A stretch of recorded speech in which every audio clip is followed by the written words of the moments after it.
Hey everyone, welcome back to my channel. Today I'm going to be making Love and Lace soap. This is one of my soaps from my July soap release.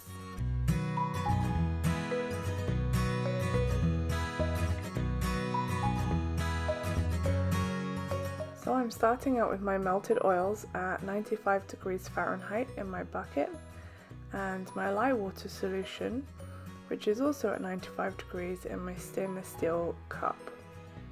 I have got some lye lint on the top of my lye water solution, but that's not going to hurt my soap at all.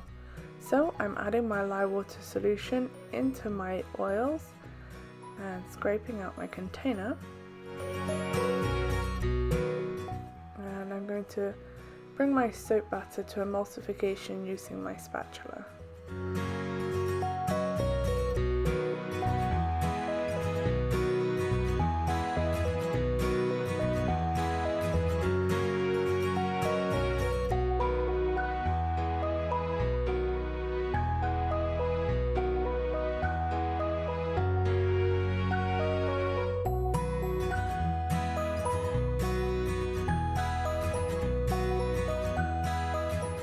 Now that my soap's emulsified, I'm going to add my essential oil blend. And today I'm using a blend of lemongrass, grapefruit and spearmint. This blend is really nice, it's slightly sweet but very fresh and fruity. And I'm going to stir those essential oils into my soap batter, again using my spatula.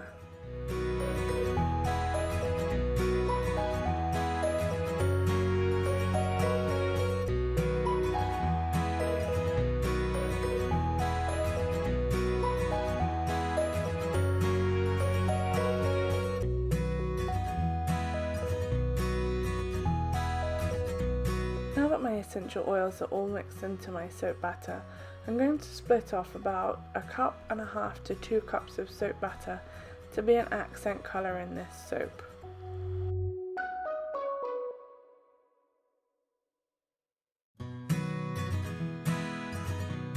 So into my small container I'm adding some indigo powder to make a nice blue colour. I'm going for a light blue colour. So I'm also going to add some zinc oxide powder.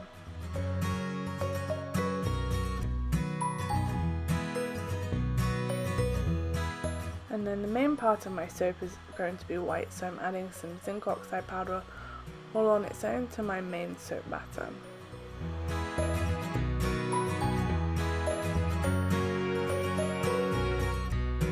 Now I can tell that my soap batter is starting to set pretty quickly.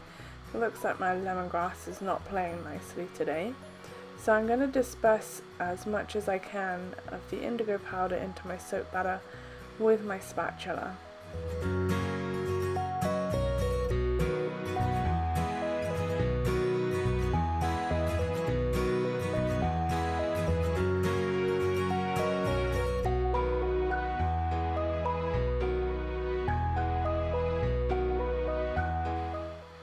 And I'm going to go ahead and disperse the zinc oxide with my stick blender.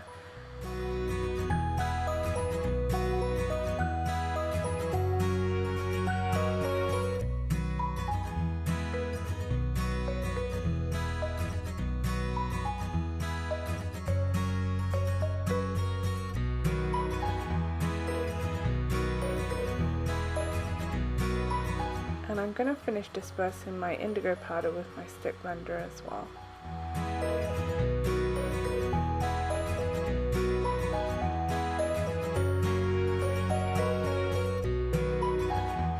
Alright, with all my colours fully dispersed, I'm going to scrape off my stick blender head and bring in my soap moulds. I have some lace fondant impression mats, and I've already coated those with a thin layer of soap which I let cure overnight.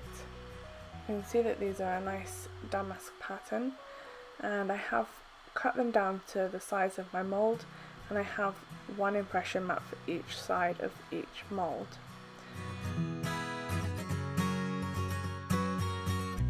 Now because my soap did set up pretty quickly, I'm using a measuring cup to spoon my soap batter into my soap mould. And I'm holding up my impression mats until the soap can do that job on its own.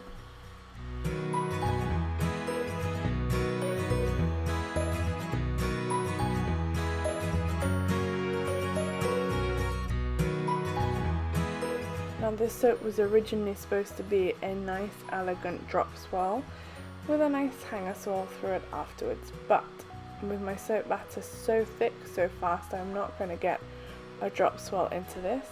So I'm just going to layer my soap with the white and blue soap alternately until my soap molds are full.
So I have all of my soap batter in my soap molds, and once I've dispersed this vast bit, I'm going to tap down my molds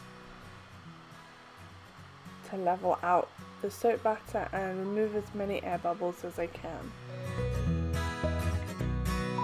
Now I have my hanger tool, and I just use a gear tie for this, and I'm inserting it all the way to the bottom of my soap mold and moving it in circles as I bring it up to the top of the soap. And I'm going to do that a few times. This soap is being so thick means that the soap won't move very quickly at all, so if I want any sort of an intricate swirl, then I will need to move that soap batter quite a bit.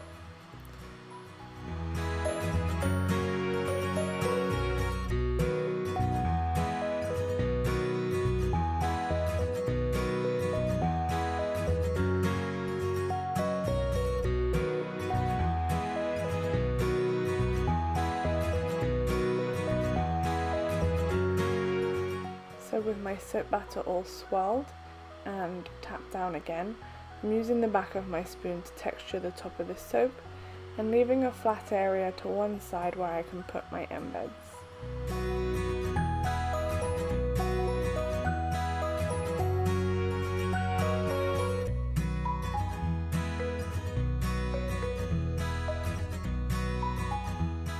I made some heart embeds from cold processed soap, and I just used a silicone chocolate mold. So I'm going to put one heart on each bar of soap.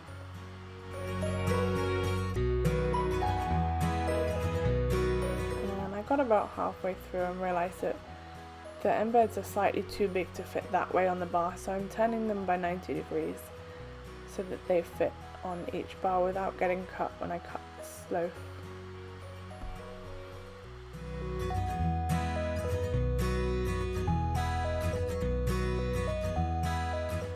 Each bar is going to have one heart, and as I go through putting my hearts in, they do keep trying to pop that soap batter up, so I'm pressing them all down as much as I can.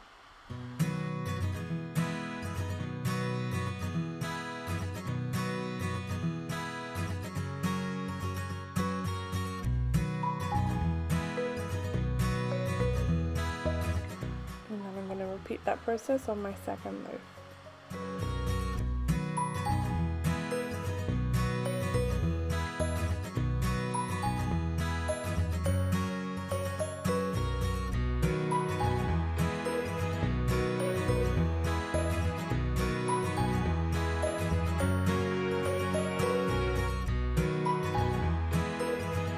I waited about 24 hours and came back the next day to cut this loaf of soap.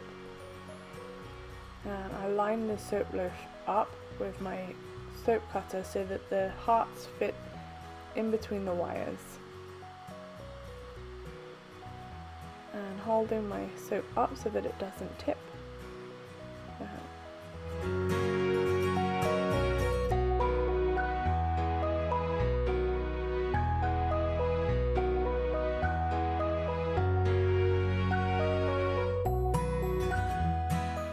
So this is what the outside of the soap looks like. You can see that damask pattern has come through just slightly on the edges of the soap. It is a very subtle pattern. The soap that I put on the impression mats didn't transfer onto the loaf of soap. And you can see that I did manage to get a pretty intricate swirl on most of these bars of soap.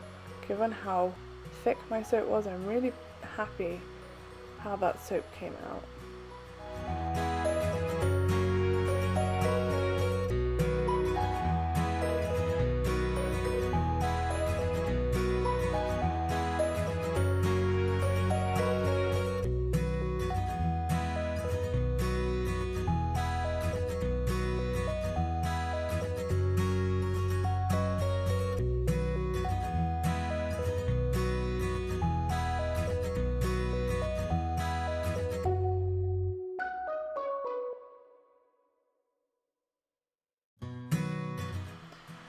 And moving on, I'm going to repeat the same process and cut my second soap loaf.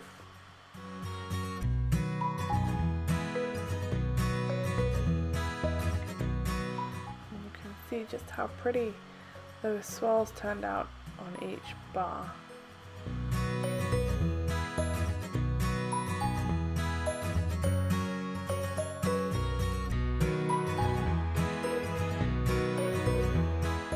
Thank you all so much for watching this video.